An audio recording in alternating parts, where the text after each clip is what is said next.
Olá, pessoal, tudo bem com vocês? Nós estamos aqui em mais um episódio do nosso Dincast aqui no Colégio Dinâmico e hoje nós temos uma convidada muito especial que veio falar de um assunto muito interessante e importante para as mamães, né, Mainara?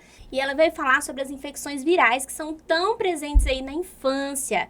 E eu estou aqui com a minha parceira, Mainara, né, Mainara? Bom dia! Estamos aqui hoje, como a Dani já falou, com a doutora Ana Paula, que é mãe aqui no colégio, é nossa amiga, nossa doutora do coração, né, que nos atende, né, prontamente com as nossas crianças, e ela vai se apresentar para a gente iniciar nosso podcast. Olá, pessoal! Olá, meninas! Olá. Inicialmente, agradecer pela oportunidade de estar aqui falando sobre um tema tão relevante, que é a saúde da criança, né? Que é tão importante a gente cuidar e a gente preservar no ambiente escolar. Eu sou Ana Paula, eu sou formada em medicina e pediatria já há 18 anos. E há 18 anos eu atuo em consultório, zelando por este cuidado à saúde das crianças e das famílias. Muito bom, né, gente? Ter uma pessoa aí super competente para falar desse assunto. Eu tenho certeza que muitas mamães têm dúvidas, às vezes angústias, e nós vamos hoje aqui nesse episódio aprender, né, Mainara? E nós vamos iniciar com uma pergunta, doutora, muito interessante, que é assim, na primeira infância, das doenças, né? Quais são as doenças mais comuns na primeira infância, especialmente para as crianças que são frequentes no berçário, na escola, na sua opinião? A gente sabe que o sistema imunológico da criança, quanto menor, mais imaturo, né? A gente não deve enxergar a criança como um adulto em miniatura. A criança, ela é um ser em constante crescimento, desenvolvimento, e isso também acontece com o sistema imunológico. Então, quando a criança nasce, o sistema imunológico dela ainda é um pouco ineficaz e é muito comum que ela esteja sujeita a infecções que são principalmente virais. Então, infecções de vias aéreas, infecções gastrointestinais, né, que cursam com diarreia e vômitos, infecções virais que se manifestam depois com lesões na pele. Então, essas são as principais doenças que acometem as criancinhas pequenas em idade pré-escolar. Então, as mamães têm que ficar atentas aos sinais, né? Isso. Bebê. E aí, uma questão que a gente ouve muito dos pais, né? O filho vai vir para o colégio, né? Quais são, né, as principais infecções, você já comentou, mas para início da vida escolar, o que poderia contribuir para o sistema imunológico dessa criança? Há alguma ação que os pais podem desenvolver, algum medicamento, alguma ação que pode contribuir para o início dessa criança na vida escolar, um acompanhamento? Pediatra, né? Essa pergunta é super importante, super pertinente, porque o que eu mais escuto todos os dias é: doutora, me dá um remédio para melhorar a imunidade do meu filho, né? Mas, na verdade, o que melhora a imunidade está muito mais ao nosso alcance do que a gente imagina. Então, um sono adequado, a quantidade de horas necessárias de sono é muito importante, uma alimentação balanceada, suplementação vitamínica quando indicada pelo pediatra, né? O aleitamento materno, então, para aquelas mães que têm bebês pequenos, que têm a condição de amamentar fora do período em que a criança está na escola, o aleitamento materno previne muito as doenças e o agravamento de determinadas doenças, e as vacinas. A gente viu que depois da era aí do Covid, as pessoas têm negligenciado o cartão de vacinas. E justamente por conta dessa imaturidade do sistema imunológico da criança, é muito importante que a caderneta esteja atualizada. Então, são coisas simples que estão ao alcance de todos, né? Um sono adequado, uma alimentação saudável, as visitas frequentes ao pediatra para fazer exames de rotina, vacinas e aleitamento materno, é o que eu diria que é o mais importante. Obviamente que, a depender de cada criança, existem medicações específicas para melhorar o sistema imunológico, mas isso é feito com a indicação do pediatra, porque cada criança é um ser em particular e cada criança tem uma indicação específica. Doutora, e é mais comum mesmo que essas crianças que estão no berçário tenham mais infecções virais? Sim, a gente sabe que é normal, ou seja, é normal, não é fora da realidade, de 10 a 12 episódios de infecções virais no ano, naquela criança que está começando a frequentar a escola.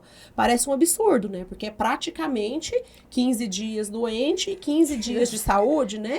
Se você for contabilizar ao longo Sai de um quadro ano, viral e já inicia em outro quadro viral. e isso é comum. O que não é comum? O que não é comum é essa criança progredir com infecções mais graves, ela progredir com necessidade de antibióticos frequentes, o uso indiscriminado de corticoides e antibióticos. Então, é muito importante que, quando a criança tem sinais de doença viral, essa criança seja cuidada, afastada das suas atividades, permaneça em repouso, para que ela possa se recuperar sem o agravamento da infecção viral. É verdade. Inclusive, uma das questões que a gente também tinha programado aqui para a gente discutir é quais sinais indicam que a criança deve ficar afastada das atividades escolares? Quando a criança tem febre, porque esse é um dos sinais marcantes, né, de que a criança tem alguma doença infecciosa.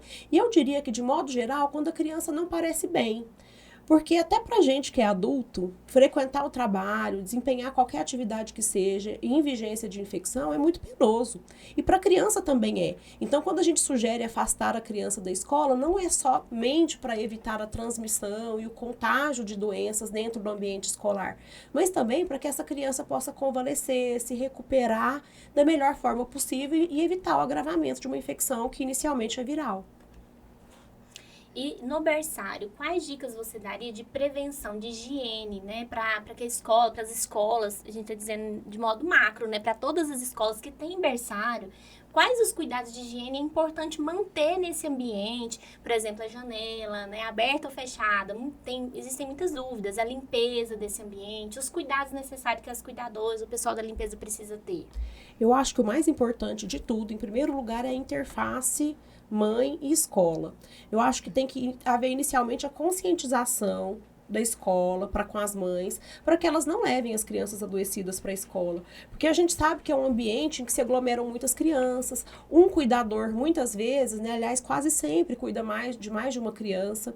Então, é um ambiente que naturalmente é propício a disseminação de infecções, né? Então, essa interface da escola com a mãe, explicando que não é adequado levar uma criança doentinha para a escola, é muito importante.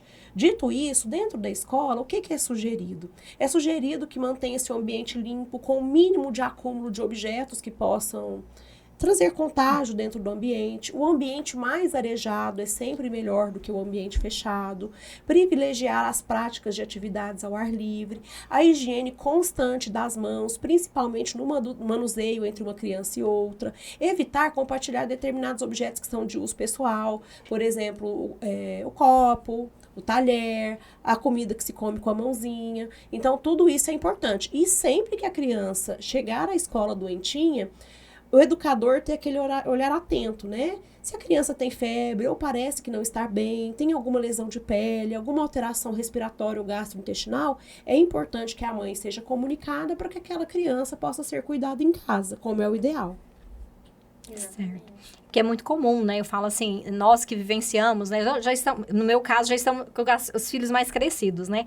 Mas pensando em mães que têm filhos, né? Bebês que têm que, né, ir para o berçário, já vamos puxando para a nossa outra discussão. Muitas mães, elas se sentem muito culpadas, né? Pelo fato de terem que deixar os filhos, né? No berçário para trabalhar. É como lidar com essa mãe? Porque eu falo que quando a gente vai no consultório, às vezes a mãe precisa de um cuidado maior do que o filho em alguns momentos, né? Quantas situações nós, mães, já tivemos que ter um acolhimento maior que o filho, inclusive. Então, o que falar para essas mães que têm essa sensação, né? De estar deixando o filho, de não poder acompanhar o filho, às vezes, né? No próprio lar, né? O que você aconselha, o que você falaria para essas mães? Eu digo que o sobrenome de toda mãe é culpa, né? A mãe sempre acha que tem culpa porque o filho tá doente, ou porque ela tem que sair para trabalhar e deixar com uma outra pessoa, ou porque ela fica em casa com aquela criança e ela gostaria de estar no mercado de trabalho. Ou seja, a mãe sempre procura um motivo para se culpar. Mas eu, como pediatra há tantos anos e convivendo com tantas famílias, eu vejo que dentro da sua individualidade, dentro da sua particularidade, toda mãe escolhe fazer sempre o que é melhor para o seu filho, né? E isso não quer dizer necessariamente que ela precise estar em casa, né, o tempo todo. Às vezes a mãe tem essa condição de cuidar do filho em casa até mais tarde, deixar para levar na escola só em idade escolar, mais tarde um pouco, mas a gente sabe que hoje a grande maioria das famílias tem a mulher como provedora do lar, não só o homem, né? E que é importante para a saúde mental da mulher também, ter um trabalho ou fazer uma atividade de lazer, um hobby que ela goste, né? Isso é importante para a saúde mental da mulher e para a saúde mental da família como um todo. Então, o que eu diria? É importante que essa família converse, né? O pai com a mãe, com as outras pessoas que possam cuidar. Aquela criança que precisa ir para a escola porque a mãe trabalha, ela está sendo bem cuidada na escola. Então, a mãe tem que ter essa concepção de que ela pode ser uma boa mãe, cuidando daquela criança em casa quando ela pode, e também fornecendo um ambiente bom e agradável e adequado para aquela criança estar, né? A socialização da criança na escola é boa. A gente sabe que muitas vezes a criança adoece um pouco mais, mas ela também tem ganhos em frequentar a escola, né? Então, eu acho que a mãe nunca deve se sentir culpada por precisar trabalhar ou por gostar de trabalhar. Cada mãe sabe o que é melhor para si e, geralmente, diria quase sempre, né? A mãe sempre escolhe fazer o que é melhor para o filho dela. Se essa questão for realmente uma questão que impacte muito na saúde mental dessa mãe, e a gente sabe que às vezes isso acontece, né? Às vezes a culpa é tão grande que a mãe se sente ansiosa, deprimida. É importante também que essa mãe procure um psicólogo, né? Um acompanhamento para cuidar da própria saúde mental. Mas é interessante que nós ouvimos muito, né, Dani? O quanto as mães falam dos benefícios, né? O início é sempre traumático, né? Porque realmente a criança adoece mais, mas o quanto eles desenvolvem, né? O quanto eles têm a socialização, a questão da fala, né? O quanto elas relatam que a vinda para o colégio faz bem para a criança, né? Então, assim, é importante a gente destacar também. Também eu queria pontuar a questão da confiança da família na escola, né? Esse relacionamento escola-família. Eu acho que é muito importante o vínculo, né, de você saber como é todo o procedimento da escola, a escola deixar claro, como a gente sempre encaminha recados, né, explicando como está sendo a limpeza, como está sendo tudo. E eu acho que para as famílias ver também que a escola tem buscado ter mais conhecimento para que esse ambiente seja mais saudável possível, é um meio de trazer confiança e conforto para os pais, né? Isso, segurança, falando né? como mãe também. E, doutora, nós iniciamos no início falando de vacina, né? Eu queria que você falasse um pouquinho da importância de manter as vacinas em dias, né? Da família realmente levar para tomar a vacina, da importância da vacina na prevenção de doenças, né? Para as crianças. Você poderia apontar um pouquinho sobre isso? Sim, a gente sabe que as principais infecções em crianças bacterianas estão relacionadas a infecções de vias aéreas, por exemplo, ouvido, né, sinusite, pneumonias, né? Também do sistema nervoso central, então as crianças são mais sujeitas a meningites bacterianas, né? Então são muitas as doenças que são comuns na primeira infância e contra as quais a criança não tem ainda habilidade imunológica para lidar, né? Então essa criança precisa muito manter a caderneta em dia. Hoje a gente tem algumas vacinas que são mais completas no sistema particular de saúde, mas o Programa Nacional de Imunizações é uma coisa que, incrivelmente, funciona bem no nosso país. Então, se aquela família não tem condições de fazer o esquema de vacinação ampliado que é feito no sistema privado, minimamente a caderneta de vacinas do Sistema Único de Saúde deve ser mantida em dia, porque ela previne contra doenças que são muito graves, por exemplo, as meningites, as pneumonias, difteria, tétano, coqueluche, ou seja, são tantas as doenças que essa criança está protegida por meio da vacinação que não há justificativa para manter o cartão desatualizado. E o cartão, ele é bem explicativo, né? Esses dias eu estava lendo e, assim, ele traz muitas informações sobre o crescimento da criança, sobre o desenvolvimento, o que você precisa estar atento, no momento de falar, o andar, tudo, né? Então, é algo, assim, que realmente eu vejo que traz muita informação importante, que a gente, às vezes, na correria vai lá e só dá a vacina, mas ele tem muita informação. Sim, cartão, a nossa né? caderneta, que é fornecida pelo SUS aqui na nossa região, ela é uma caderneta muito completa. Em que é possível o pediatra marcar os dados daquela criança, de crescimento mês a mês. Pode, a vacina vai estar sempre ali marcada a lápis, com a próxima dose a ser feita e as doses que já foram realizadas. Há dicas muito importantes de crescimento, de estímulo ao desenvolvimento, né? Então, a nossa caderneta é realmente, assim, É um manual. Ela é muito valiosa e eu acho que vale a pena a gente sentar uma hora, abrir a caderneta. Eu olhei só depois que eu virei mãe mesmo, mas assim, depois que eu vi o quanto ela é completa e traz muitas informações, né? E sabe, quando eu era professora da universidade, era uma coisa que eu falava para meus alunos, gente, aqui vocês têm quase que um manual de puericultura, né, que é o acompanhamento da saúde do bebê e da criança. Ali a gente tem informações valiosas e muitas vezes a gente só lembra de olhar para a caderneta quando vai ao pediatra, né, ou quando vai levar a criança para vacinar, mas vale a pena realmente dar essa olhada. É a página que a gente mais, o controle das vacinas e o controle do pediatra, né? E lá fala sobre introdução alimentar. Sim, o crescimento, eu estava até verificando esses dias, né, essa questão do acompanhamento, do desenvolvimento, tanto de peso, né, a gente sabe da altura, do peso, então tem várias informações ali que podem até nos amparar, né? Porque às vezes, em alguns momentos, as mães, elas comparam muito também essa questão das crianças, né? Então, assim, são informações importantes. Outra questão existem muitos mitos e muitas verdades em relação aos cuidados preventivos, né, que a gente pode ter em relação à alimentação e suplementação das crianças. O que seriam das crianças pequenas, pegando aí dos bebês até 5 anos, né, nessa faixa etária da primeira infância, né? Quais são os cuidados, o que é mito em relação a essa suplementação e essa alimentação e que são verdades, assim, de modo geral?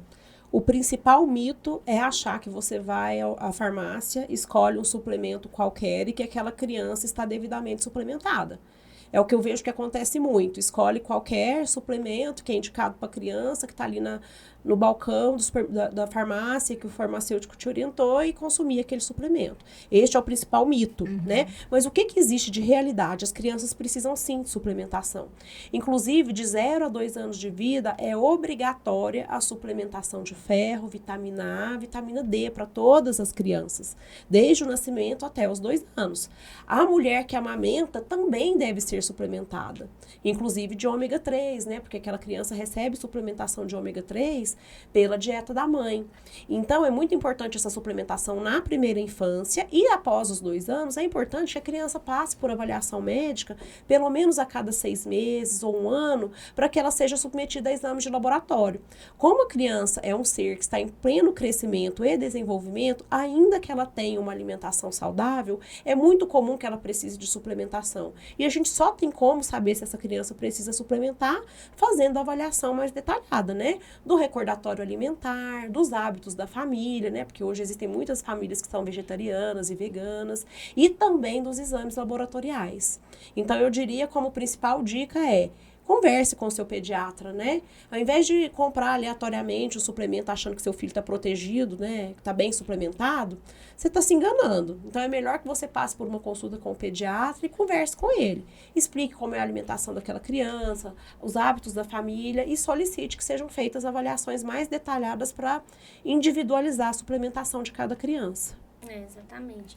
Doutora, desde que o bebê nasce, ele precisa passar pelo pediatra, né? De quanto tempo é importante que a mãe leve esse bebê ao pediatra, até para acompanhar o desenvolvimento, né? A questão da saúde, ter todo o acompanhamento, para que ele também olhe ali a caderneta, né? Para que ele olhe a questão do crescimento, do desenvolvimento.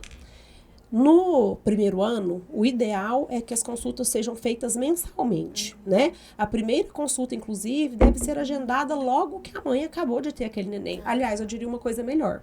A primeira consulta deve ser feita antes do nascimento do bebê. Me falaram isso mesmo. Isso, esse acompanhamento, o primeiro contato, né? Sim, a consulta pré-natal é super importante para tirar as dúvidas da mãe, para que ela possa se expressar e manifestar os desejos dela a respeito do parto. É importante o pediatra conhecer o histórico daquela família, para saber se aquela criança está mais propensa a alguma doença em particular.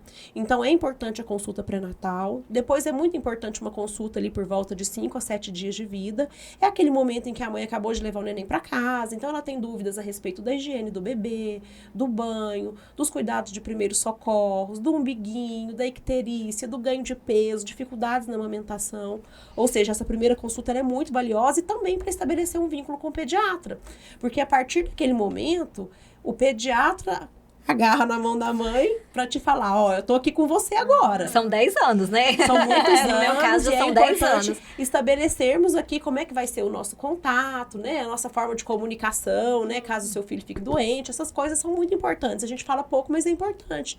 Você vai encontrar o seu pediatra como? No pronto atendimento, ele só atende em horário comercial, ele pode te atender fora do horário, ele pode responder o WhatsApp, fazer consultas online. Então, essa primeira consulta é super importante. Depois, as consultas mensais são muito importantes para avaliar o crescimento do bebê, o desenvolvimento, né, que é para verificar se aquele bebê está adquirindo as habilidades neurológicas ou se há algum sinal de atraso, o auxílio na introdução alimentar para que seja feito da melhor maneira. Então, ao longo do primeiro ano é importante esse acompanhamento mensal e depois os acompanhamentos vão se espaçando para cada 3, 4 meses, depois a cada 6 meses e por volta de 5, 6 anos essas consultas passam a ser anuais. E é tão importante até para a mãe também, na parte de amamentação, como você pontuou, eu estava lendo um artigo sobre mães, né, e pós-parto, e fala assim que a maioria das depressões pós-parto, baby blues, né, o pediatra que identifica, porque a mãe vai lá com o bebê, às vezes ela tá na luta para amamentar, e a amamentação, para mim, foi algo difícil, e eu falo assim que é muito importante esse vínculo com o pediatra, e é um vínculo de confiança, né, bem como o vínculo da família com a escola. Acho que quando há uma relação de confiança, tudo flui melhor. Porque mãe de primeira viagem, às vezes a gente realmente chega lá totalmente perdido com aquele bebê, dependendo de você pra tudo, pra comer, pra dormir. E você ainda não tá 100% bem, né? Ainda mais se for uma cesárea, a mãe fica um pouco mais fragilizada, até emocionalmente, eu falo. Então, é muito importante essa consulta, esse acompanhamento para o bebê e para a mãe, né, doutora? Sim, eu digo que pediatra e escola são instituições, né? São pessoas com quem a mãe tem que ter uma relação de muita confiança, tem que ter uma relação de afeto, ela tem que se sentir amparada e cuidada, né? Tanto que na minha primeira consulta com a mãe, muitas vezes eu pergunto, como que você está? Ela fala, o bebê tá assim, não, eu quero saber como você está. Porque eu, né, passei por um puerpério já 2 vezes, eu tenho 2 filhos, e eu sei como uma mãe se sente logo após ter um bebê. Né? A gente se sente menos mulher, menos pessoa, a gente não sabe bem onde a gente se encontra nessa história toda, né? E a gente cuida muito do filho, né? A gente esquece inclusive, a própria família, né? Eu falo que a mãe, a partir do momento que o filho nasce, a grávida, né? Ela é substituída por uma criança, né? Isso, a grávida que tem tanta atenção, depois a atenção é toda substituída pro bebê, e ela muitas vezes se sente desamparada, as cobranças aumentam muito. Então, é muito importante que a mãe encontre aquele pediatra ou aquela pediatra em quem ela confie, em quem ela se sinta segura para poder conversar, desabafar. Eu acho isso muito importante também em relação à escola. A escola é aquele lugar em que a criança fica a maior parte do tempo em que ela está acordada, alimentação, né? Ali ela vai se alimentar, ela vai desenvolver relações sociais, né? Então é muito importante que a escola acolha essa mãe, essa família, para que ela se sinta segura ali naquele ambiente escolar. Isso mesmo, eu falo que a gente tem um cuidado muito grande com a criança, né? E às vezes a mãe, não é que ela, automaticamente ela passa a não ser tão assistida mais, né? E aí nesse puerpério, eu falo que é uma das fases que eu enfrentei mais difíceis da minha vida, inclusive, não exagerando, porque é uma confusão de sentimento, né? É um amor que você tem por um ser novo na casa e que esse ser transforma todas as suas relações, né? Então, é muito complicado. Eu acho que a mãe precisa, sim, de uma pediatra que a acolha também, né? E dê todo esse suporte. E aí a gente, assim, para tranquilizar essas mães, esses pais, a gente sabe que, assim, nós estamos num período com incidência viral alta, né? O que você falaria para acalmar esses pais, essas mães, em relação a essa quantidade de infecções e esse desenvolvimento das crianças na primeira infância? Eu diria que as famílias se acalmem, em primeiro lugar, né? Que a natureza é sábia. A grande maioria das infecções que as crianças têm na primeira infância são virais. Isso quer dizer que elas se resolvem espontaneamente. Às vezes falta a gente aquela paciência de esperar os primeiros 3, 5 dias. E a gente vê aquela criança febril, desanimadinha, já tem vontade logo de fazer alguma coisa para resolver aquilo. Mas as infecções virais se resolvem naturalmente na grande maioria das vezes. Então é importante que essa família tenha a cabeça no lugar e tenha um pediatra para chamar de seu. Porque a gente vê que muitas vezes o uso inadequado de antibióticos e de corticoides faz a imunidade da criança ficar ainda pior. Então, é importante que esse acompanhamento com o pediatra, que esse contato com o pediatra em momentos de doença, que a família tenha acesso a isso, para ela se sentir mais segura, mais tranquila, de que a grande maioria das infecções é viral. Estando com a caderneta em dia, mantendo uma alimentação saudável, um sono de qualidade, a grande maioria das crianças é capaz de convalescer dessas infecções sem agravamento, sem necessidade de antibiótico.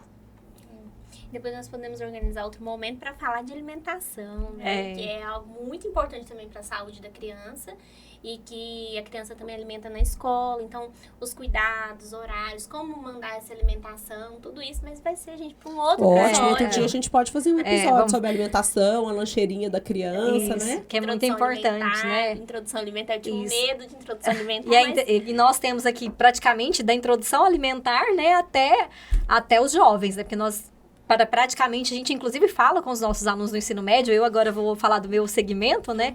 Inclusive nós trabalhamos, né, antes do Enem, a questão da importância da alimentação para tranquilizar, né? Uma alimentação mais leve, né? Porque eles estão muito tensos nesse período, né? Para controlar a ansiedade, né?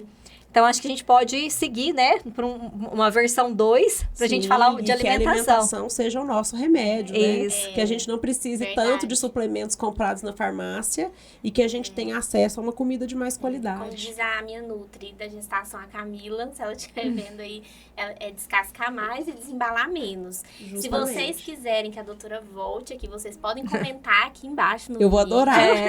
Pra ela falar desse assunto e muitos outros, né, Mainara? Eu acho que é o primeiro de muitos, né? Porque é muito complexo, né? São muitas informações que envolvem a infância. E essa informação pode chegar a muitas pessoas, então você pode curtir, compartilhar, encaminhe para um amigo, para uma mãe que acabou de ganhar um bebê. E eu tenho certeza que vai ser muito valiosa essa informação para ela. Esse assunto que nós falamos sobre ir ao pediatra enquanto você ainda está gestante, eu fiquei sabendo disso depois. Mas eu falo assim, tanto que seria importante já ter uma pessoa ali comigo, principalmente para me instruir sobre amamentar, né? Para ele já estar mais claro. E para fazer esse vínculo, né? Você saber que ali tem uma pessoa com quem você pode contar, desde né? o dia do parto, né? Porque você, desde o dia que pega ali o bebê. Que a partir do momento que o bebê chega, já tem um suporte, né? Já tem a pediatra, já tem as pessoas que darão ali todas aquelas informações que é tudo muito novo, né? Nós não temos essas habilidades, né? Eu falo que a gente já tem várias habilidades, mas o ser mãe é só no momento em que o bebê chega, né? Que a gente aprende. A gente não nasce, a gente aprende. Nasce o bebê, a gente tem costume falar, nasce o bebê, nasce a mãe. Nasce o bebê, a mãe começa a se construir ou a se reconstruir, né? Exatamente. Porque muitas coisas que a gente acha que sabia, a gente percebe sabia. que... Você imagina que a maternidade vai ser uma coisa e às vezes é outra. E você aprende muito, né, com o bebê. Né? Os filhos da gente ensinam a gente a olhar para o mundo de uma forma totalmente diferente, né? Olha o amor, né? Eu ia falar, o amor. E eu falo que assim, o amor, a gente só descobre quando o filho nasce mesmo, né? Eu falo, gente, é o amor mais verdadeiro, é a coisa mais especial desse mundo. E se a gente começa a falar, capaz que vai sorte as lágrimas. Poder conviver com esse amor todos os dias da minha vida. Com certeza, é um privilégio. Pra finalizar, gente, eu sei que a gente ficaria aqui por muito tempo, toda né? falando, mas me fala um pouquinho da sua experiência de ser pediatra, de ver tantos bebês todo dia. Eu imagino que você escuta tantas histórias, né? Como que a sua profissão agrega na sua parte pessoal, como pessoa? Com certeza. Eu acho que eu diria que a pediatria e a maternidade são as coisas mais importantes da minha vida. Porque eu até já tentei ter outras profissões e eu tenho outras profissões. Porque ela tem várias habilidades, né? Eu tenho muitas outras atividades, mas a pediatria é aquilo que toca meu coração, porque para mim não existe um amor mais verdadeiro e mais bonito do que um amor de mãe, de pai, né? Não existe um ser com tanta capacidade de evoluir, crescer, e com tanto potencial quanto existe uma criança, né? A gente pega uma criança ali tão pequenininha e ela tem um potencial de se tornar o presidente da República, de mudar esse nosso país. A gente tem aquela criança que tem um potencial enorme de se desenvolver e ser um ser humano amoroso. Então, para mim, é um privilégio muito grande acompanhar essas famílias para que essa criança possa crescer saudável, né? Que ela possa crescer em saúde e também em amor, solidariedade, para que ela seja um ser humano produtivo na nossa sociedade de amanhã, né? Acho que é a maior graça poder, como pai, mãe, poder educar uma criança, né? Também como professor, né? Mas nada. Com certeza, né? Quando a gente vai plantando sementinhas, né? Pais e professores, né? Eu acho que tem uma profissão assim que é tão bonita, porque é justamente moldar aquele ser humano que ainda tem todo um potencial pela frente e transformá-lo numa pessoa de bem, né? Numa pessoa produtiva. E ver na criança já aspectos que você plantou, né? Eu falo que assim, às vezes nas ações, na forma de falar, de agir, né? A gente se sente orgulhosa como mãe, né? E assim como você, estando, né, na pediatria e assim, não, foi a tia Paula que me falou, né? Que eu falo assim, as minhas meninas têm isso. Não, isso é importante, tem que comer saudável, porque a pediatra falou, né? Então, eles vão seguindo esses passos, né? Então, acho que com certeza é muito gratificante, né? E é muito gratificante ser amiga das famílias, né? A gente acaba criando uma relação de amizade grande, um sentimento de amor pela família, pelas crianças, que é muito bonito eu andar viver a minha vida tendo isso do meu lado todo dia. É verdade. Muito bom poder servir, né, doutora? É. O servir, eu acho que é uma das maiores graças que Deus nos dá.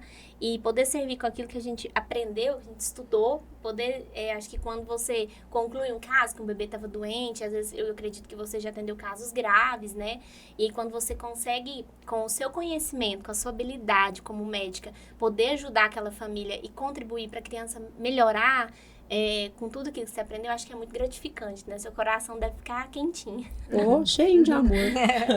E a gente também fica grato, né? Com certeza. Com certeza. Gente, tá acabando, infelizmente, né, Mainara? É isso. Vamos marcar uma próxima edição. A gente já queria agradecer, doutora Ana Paula, por ter aceito o nosso convite. É uma alegria, assim, que a gente nem consegue explicar, né? Quando a Dani comentou comigo, eu falei, nossa, eu quero participar, eu quero estar nesse momento, né? E assim, a gente tem o privilégio de agora, além de pediatra, ser mãe aqui do colégio também, a gente se encontrar e perceber que você confia no nosso trabalho, isso é muito gratificante. E vamos marcar uma próxima, né? É isso. E na próxima vai estar com a gente a coordenadora da educação infantil, que é a tia Kruk. Ela não pode estar porque ela tá um pouco gripadinha, né? Mas no próximo ela vai estar aqui também com você, doutora, para participar junto com a gente no nosso Dreamcast. É um prazer te receber aqui. Espero que você volte mais vezes. Eu que agradeço. Vou esperar o próximo convite ansiosamente. Tá bom. E vocês, pessoal, curtam, compartilhem com as mamães que precisam ouvir esse conteúdo. Nas plataformas todas nós estamos, né, Mainara? No Instagram, no YouTube. Temos também o site do colégio, do colégio.dinamo.com.br. Acessem, esse vídeo está aqui anexado e vocês podem clicar e compartilhar. Deixe o seu comentário para a doutora Ana Paula. É uma pergunta, uma dúvida? Deixa aqui que a gente vai encaminhar para ela e postar a resposta aqui. Doutora Ana Paula, se você quiser falar qual a clínica que você atende, deixar seu contato pro...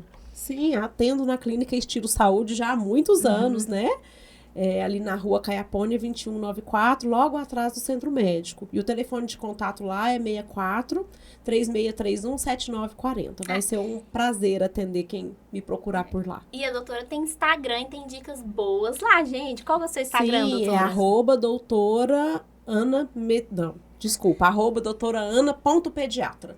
Lá, inclusive, eu tenho um canal no YouTube. Então, quem clicar lá, tem um link que direciona para o meu canal no YouTube, que é um link voltado principalmente para mamães de primeira viagem e para aquela mãe que está gestante. Então, é um conteúdo bem bacana. Quem puder me seguir lá no YouTube vai gostar. Você também tem um livro, né, doutora? Eu tenho também um livro que eu escrevi para essas mães de primeira viagem, né? Vamos falar sobre essa livro. jornada que acontece aí, né, ao longo da gestação e nos primeiros meses depois do nascimento do bebê. Tá? Então, isso tudo tá lá no meu Instagram. E nos próximos episódios, é só vocês curtirem e compartilharem. Muito obrigada, doutora. Eu que agradeço. Até mais, pessoal. Até. Tchau, tchau. Obrigada.